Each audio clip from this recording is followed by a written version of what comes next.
siguen un mismo camino para recolectar sus alimentos? Hasta hace poco yo ni siquiera me había preguntado por qué cantaban los gallos. Ustedes, algunas personas creen que los gallos no cantan para comunicarse, pero ¿ustedes no creen que los movimientos y los sonidos sí comunican? En este programa aprenderemos que la comunicación en los seres vivos es parte fundamental para la supervivencia. ¿Estamos listas y listos? Entonces, con mucha atención que ya comenzamos.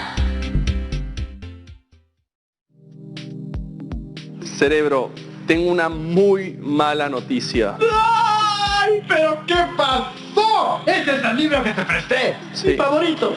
Grandes cerebros de la historia de la humanidad. Disculpa, pero en verdad esto lo hizo Proton. ¿Protón? Protón es una parte del átomo. ¿Estás culpando al átomo? No, Cerebro, Proton es el nombre del cachorro que acabo de adoptar. ¿Cachorro? ¿Cachorro de qué? ¿De un demonio de Tasmania? No. El demonio de Tasmania es un animal en peligro de extinción que solo vive en Tasmania. Es imposible que Diego posea uno. Delta tiene toda la razón, pero Cerebro estaba haciendo una especie de expresión. Y efectivamente, el cachorro que acabo de adoptar parece un demonio de Tasmania. Esto es el colmo. Diego, espero que le hayas dado un castigo ejemplar a ese asesino de libros. No un castigo, pero sí le he hablado, le he gritado, e incluso he hecho estos sonidos con el periódico haciendo bastante ruido para que se asuste, pero no, nada funciona, no tengo idea cómo hacer para que me entienda. ¿Tan difícil es? Supuestamente es un animal doméstico. La domesticación es el proceso por el cual una población de una determinada especie pierde, adquiere o desarrolla ciertos caracteres de comportamiento como resultado de una interacción prolongada con el ser humano. Estos cambios son heredables dentro de la especie. Su finalidad es obtener determinados beneficios de dichas modificaciones. Solo los humanos son capaces de domesticar a otras especies. ¿Ves? Ahí está. No le estás dando ningún beneficio como especie a ese tal Protón. Dale algo. Comida, techo, dinero. Y verás cómo obedece. No es eso, Cerebro. Proton tiene de todo. Tiene comida, tiene un lugar cómodo para dormir e incluso tiene un juguete para que mordisquee en vez de tu libro. Pero parece que ese juguete sí se llama libro. Cerebro, la última persona que se debería reír eres tú porque es tu libro. Oh. Y la pregunta es si es que con el tiempo este cachorro va a entender o va a comportarse como yo quiero. O es más, algún día podrá entender cuando le diga sí o no. Tenemos todo un programa para averiguarlo, Diego. Tienes razón, Delta. Entonces, ¿qué tanto pueden entender nuestros perros cuando les queremos enseñar algo? ¿Qué tanto pueden llegar a comprender? ¿Y de dónde viene esta necesidad del ser humano de crear relaciones con otras especies? ¿Cuál es la historia de la domesticación? Hoy, en Ciencia en Esencia, ¿qué tanto pueden entendernos los animales?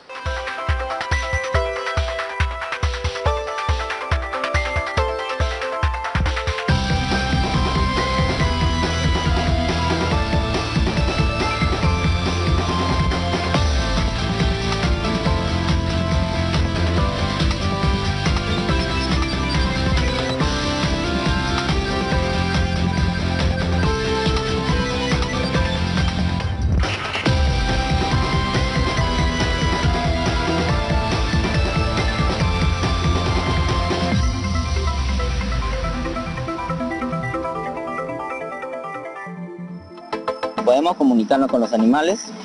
Bueno, mi respuesta es sí. Nosotros no podemos comunicarnos con los animales, más bien los animales creo que nos entienden a nosotros. Yo pienso que sí podemos comunicarnos con los animales. Realmente yo creo que sí. Yo creo que sí. Nuestras mascotas suelen ser más que solo animales. Con el paso del tiempo se convierten en compañeros, en amigos y en algunos casos incluso en un miembro de nuestra familia. Pero a veces es difícil entender lo que quieren o explicarles qué nos molesta o cómo nos gustaría que se comporten. Para eso hay que enseñarles, educarlos. Enseñarles principalmente a no comerse los libros ajenos. O por lo menos un poco de español.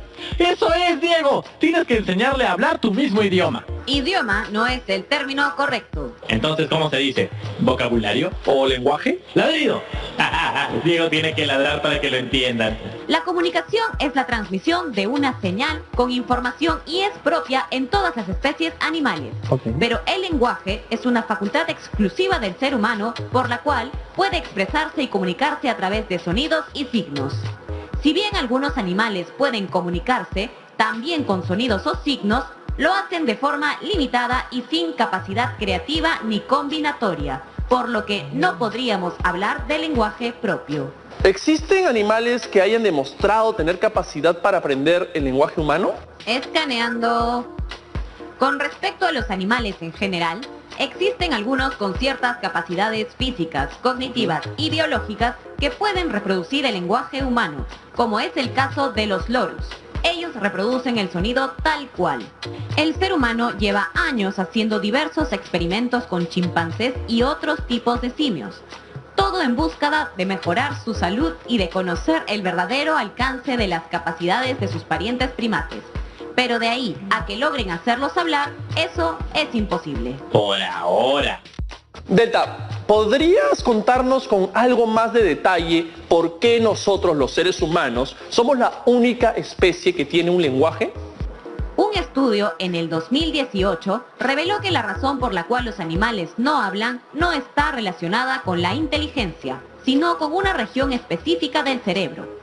Comparando los cerebros de diferentes especies de primates, se descubrió que aquellos con un repertorio vocal más amplio tienen una mayor parte de su cerebro dedicada a controlar el aparato vocal. Entonces, eso quiere decir que la capacidad de hablar tiene que ver con una cuestión cerebral más que con una vocal. Sí, el habla en los seres humanos habría evolucionado a medida que el cerebro aumentó sus conexiones en la región que controla ese aparato vocal. Entonces, la habilidad de hablar no se debe puramente a que los seres humanos seamos más inteligentes que otros primates. No, no es una cuestión de inteligencia. Los seres humanos y otros primates tienen una anatomía vocal muy similar. La diferencia está en el control voluntario del aparato vocal. Y los loros sí tendrán esa región cerebral bien conectada, porque ellos sí hablan igualito. Los loros no hablan, solo imitan sonido. ¿Cómo que no? Si claramente se les escucha. Los loros dicen palabras. Cerebro, tienes razón. Lo de los loros sí es algo muy curioso. ¿Por qué no vamos en el siguiente bloque a un lugar donde podamos interactuar con loros y de paso conversar con un especialista que nos saque de la duda? Nos vemos.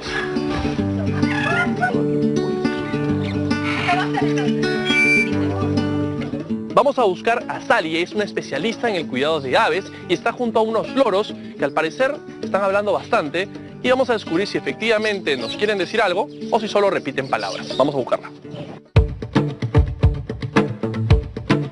He estado caminando por aquí con los loros y más de uno me ha dicho hola, Aurora y corre. Entonces quiero saber si es que lo que me están diciendo son solo palabras que repiten o si se quieren comunicar conmigo de alguna otra forma. Ellos no entienden lo que están diciendo, solamente expulsan ese sonido manifestado o parecido como una palabra que ya ha sido aprendida previamente por una persona que la condiciona. ¿Y qué es lo que hace que puedan hablar? Bueno, las aves tienen un órgano, un aparato fonético donde finaliza su tráquea que se llama la siringe. Este órgano hace que puedan expulsar sonidos semejantes a las palabras, en el caso de los loros. En otras aves manifiestan cantos, gorgojeos o otro tipo de sonidos, ¿no? Entre las aves se comunican también con sonidos, o sea, entre guacamayos y loros, o cada especie maneja su propio lenguaje y nadie sabe qué pasa con el otro. Cada especie maneja un código comunicativo. Una especie y otra pueden entender que está presente la otra especie, pero no lo entienden. Ya no entienden qué está pasando con ellos.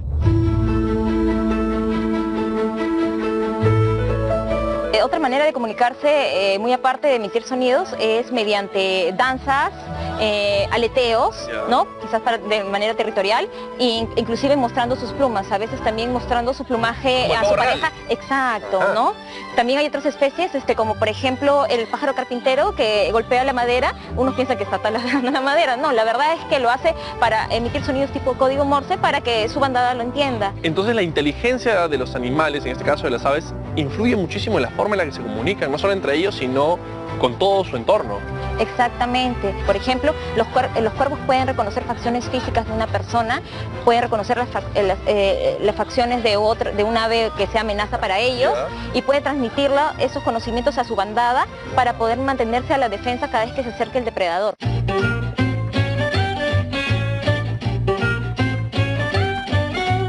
Bueno, Tania nos ha acercado a una pareja de loros recontra conversadora, China y Ramón. Como pueden ver, Ramón no deja de hablar, así que va a ser un poquito difícil que nos entendamos. Sí. Pero eso demuestra la capacidad que tiene para repartir palabras. Estamos grabando y no vamos a traer cocoa.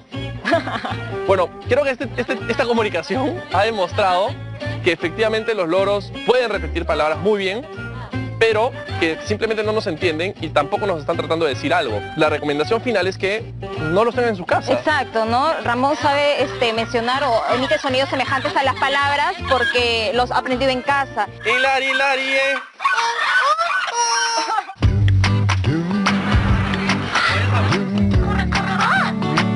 Bueno, después de haber hablado un buen rato con Sally y con Ramón, he aprendido dos cosas muy importantes. La primera es que los loros no entienden lo que dicen y no nos entienden a nosotros, solo repiten sonidos que escuchan.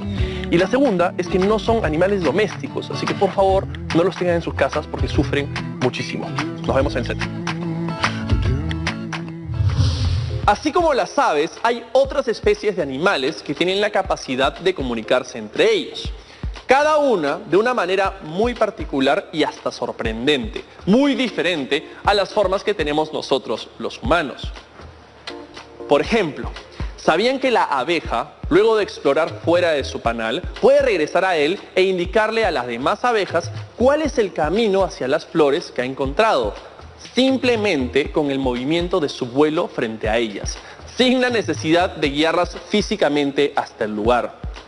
Por otro lado, las ballenas son otros animales que emplean sistemas de comunicación avanzados. Sus cánticos pueden tener como fin el contacto de largo alcance o llamadas de cópula, advertencias al grupo, saludos, ubicación, amenaza o identificación individual e incluso hasta por entretenimiento.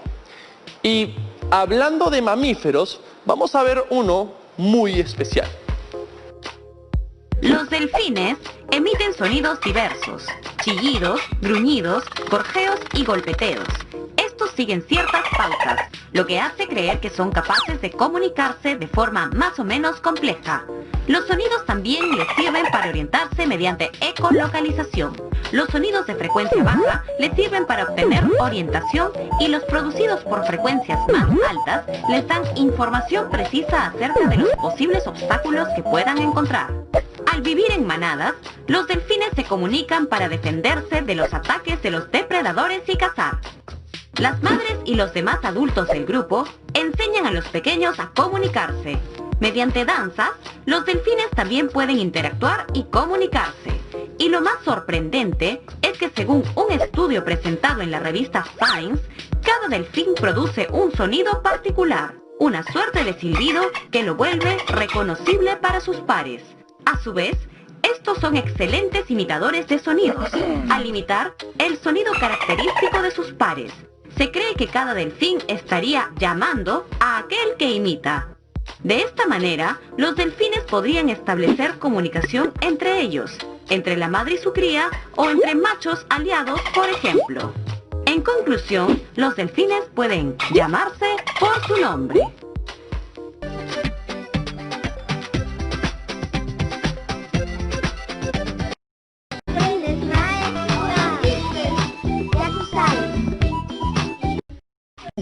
Yo me quedo en casa. En este mismo momento, millones de personas en todo el mundo nos encontramos confinadas en nuestras casas. Fue en la Edad Media cuando se empezó a utilizar el término cuarentena para designar el procedimiento utilizado para controlar una epidemia. Hay varios ejemplos de cómo algunos convirtieron una cuarentena en arte o ciencia. En 1606, William Shakespeare escribió Macbeth y el Rey Lear durante una cuarentena por la peste bubónica. Y en 1665, Isaac Newton, encerrado por la misma peste, describió la ley de gravitación universal. Protégete para protegerme. Yo me cuido para cuidarte a ti. Estamos viendo Aprendo en Casa, secundaria.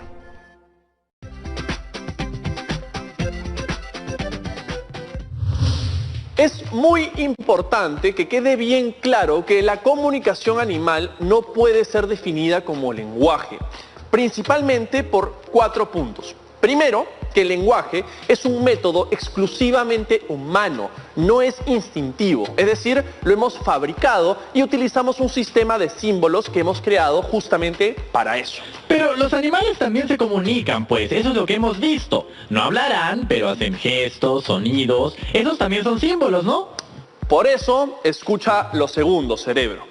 Los animales se comunican de forma instintiva, solo para satisfacer ciertas necesidades orgánicas. Ah, ya, claro. Una cosa son las necesidades orgánicas y otras las necesidades intelectuales, artísticas y hasta espirituales que tiene el ser humano, ¿no? Así es. Justamente el tercer punto es que el lenguaje se vincula con los hábitos de pensamiento más complejos, que es algo que los animales no poseen. Sí, pues. Y creo que el lenguaje humano es una de las razones del desarrollo del pensamiento. Así es, pero ese en realidad es otro tema. Y por último, que los sistemas de comunicación animal son innatos y en cambio el lenguaje humano es adquirido. Oh, eso es verdad. Ninguna persona nace sabiendo hablar. Aprende a hacerlo. Delta, ¿qué tanto podemos entender nosotros los humanos a los animales? En el año 2017, un estudio afirmó que los seres humanos son capaces de reconocer y determinar las señales de excitación emocional de otras especies. Esto quiere decir que podemos leer sus emociones a través de gestos específicos que realizan. ¡Ven! Yo sabía que los perros tenían sentimientos. Espera, cerebro. Hay una gran diferencia entre emociones y sentimientos, ¿no es cierto, Delta? Así es. Cuando hablamos de sentimientos, nos referimos a un estado afectivo de larga duración. Pero cuando hablamos de emociones, estamos hablando de reacciones más breves que los sentimientos, pero que pueden ser más intensas. O sea, eso quiere decir que nosotros, los humanos, podemos darnos cuenta de las emociones de los animales.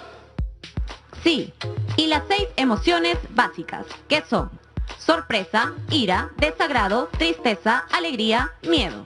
Entonces, ¿esas son las emociones básicas que cualquier animal puede experimentar? Exactamente. Pero, por ejemplo, algo que los humanos suelen adjudicarles a los animales son los sentimientos de odio y amor. Eso es errado. ¿Pero cómo es posible? Está clarísimo que Protón odia a Diego. Cerebro, ya escuchamos a Delta. Mi perro no me odia. Quizás no a ti, pero sí a los libros. Pobrecitos libros. Mira, lo mejor es que vaya a un especialista. ¿Van a ir a terapia de amo mascota? No necesariamente, vamos a ir a algo así. Vamos a visitar a una encantadora de perros. Acabamos de llegar a un parque donde nos vamos a encontrar con Majo Rivera y es especialista en entrenamiento de animales, así que me va a entender perfectamente y además me va a enseñar cómo entrenar a mi queridísimo perro. Pero lamentablemente no lo pude traer, así que he traído una maqueta de lo más similar que encontré y ese está aquí, así que vamos a buscar a Majo. Ven, papito, ven. Ven.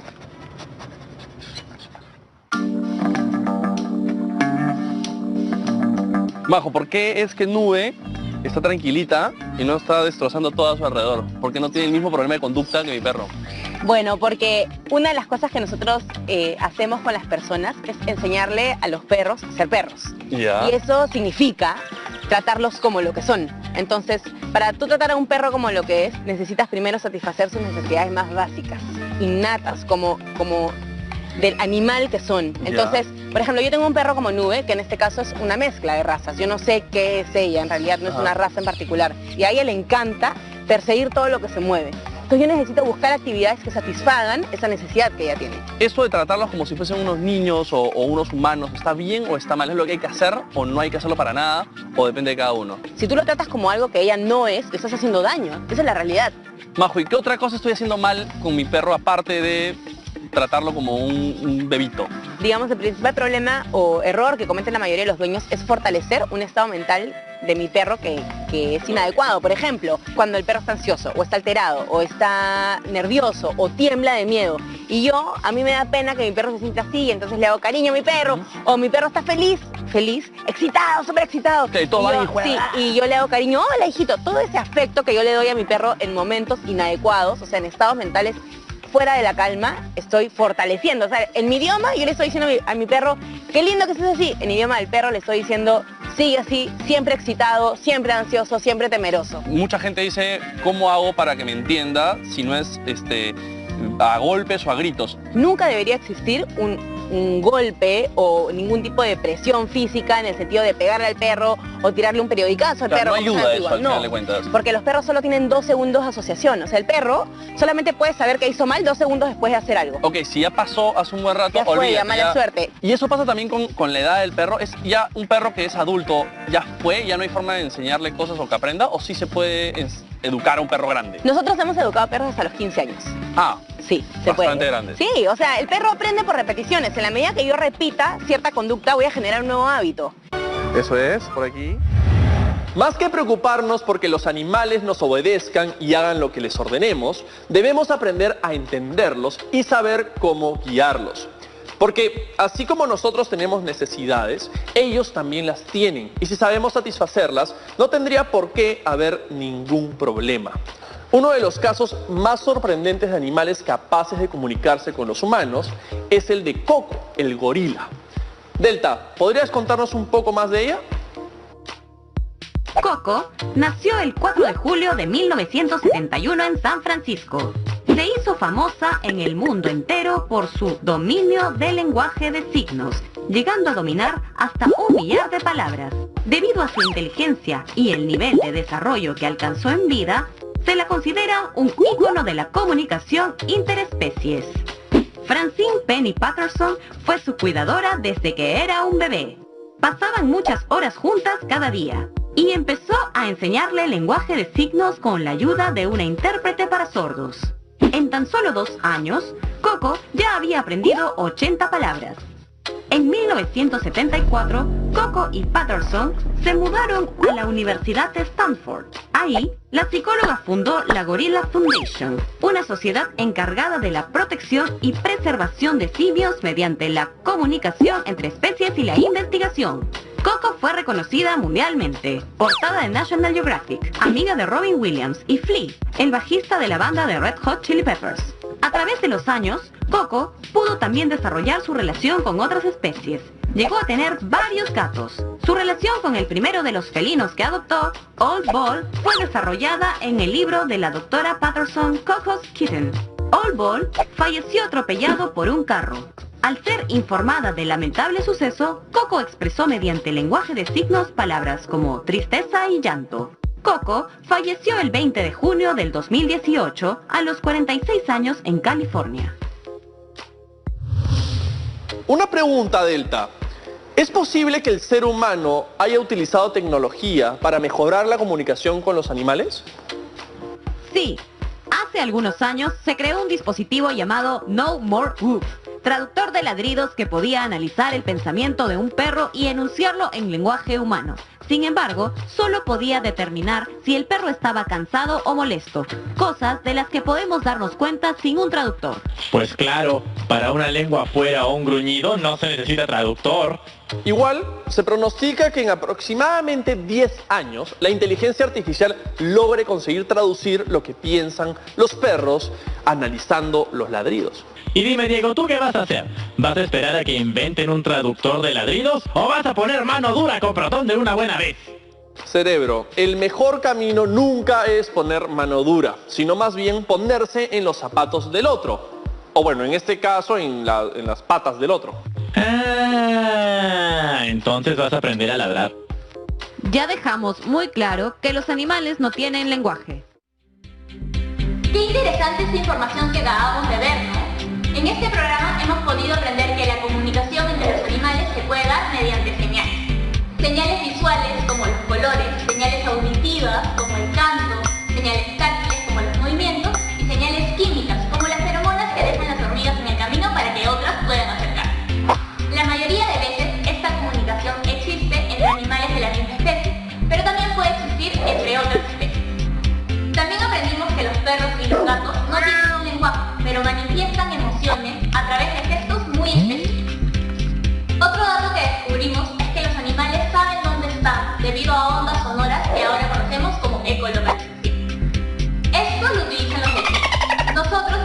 el GPS para saber dónde nos encontramos. Esto me pareció súper interesante, así que de todas maneras voy a averiguar más al respecto. Y tú tampoco te vas a ir sin un reto, ¿no? ¿Preparado? Muy bien. Elige el animal de tu preferencia. Busca información y construye explicaciones sobre su manera de comunicarse entre ellos y con su entorno. No te olvides de apuntar todo lo aprendido y también tus explicaciones en tu portafolio de dinero. Si te han surgido dudas después de todo lo aprendido, ¡qué bien! Inicia tus propias averiguaciones y sigue haciendo ciencia desde casa.